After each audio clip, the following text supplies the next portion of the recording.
बिरसा जू में धूम धड़ाके के साथ बाघिन अनुष्का के 3 शावकों का नामकरण संस्कार हुआ, जिसमें केक कटा तो बाघ फैमिली के लिए लजीज खाने का भी इंतजाम था।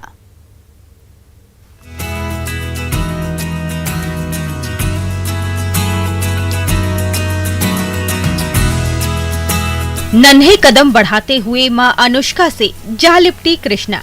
पीछे से दौड़ी दौड़ी पहुंची कावेरी तो भला ताप्ती क्यों पीछे रहे।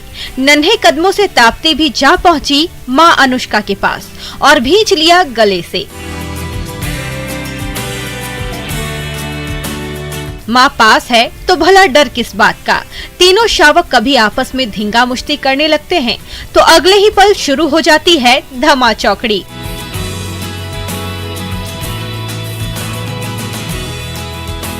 पिछले साल ही बाघिन अनुष्का ने इन तीनों शावकों को जन्म दिया था, लेकिन कोरोना के चलते 1 साल की देरी से जब तीनों बहनों का नामकरण संस्कार हुआ तो बिरसा जू में धूम धड़ाके के साथ केक तो कटा ही, बाघ फैमिली को खास दावत भी दी गई।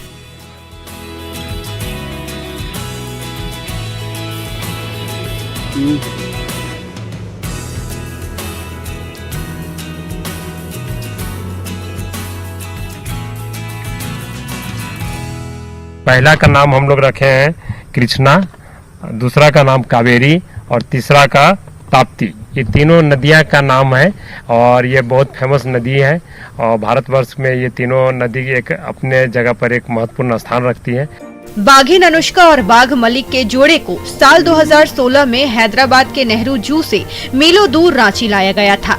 इसके बाद से बाघिन अनुष्का 2 बार मां बन चुकी हैं और बिरसा जू में बाघों का कुनबा बढ़कर 9 तक पहुंच गया है, जो बिरसा जू का सबसे बड़ा आकर्षण है। इसीलिए इस ऑल टाइम फेवरेट बाघ फैमिली की देखरेख और खान पान में बिरसा जू के कर्मचारी दिन रात डटे रहते हैं।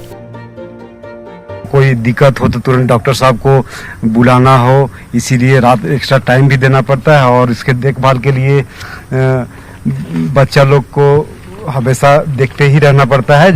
हरी भरी वादियों के बीच बसे बिरसा जू के विशाल प्रांगण में दुर्लभ जीव जंतुओं का ऐसा अद्भुत संसार बसा है जो हर किसी को बार बार अपनी ओर बुलाता है। न्यूज़ 18 रांची।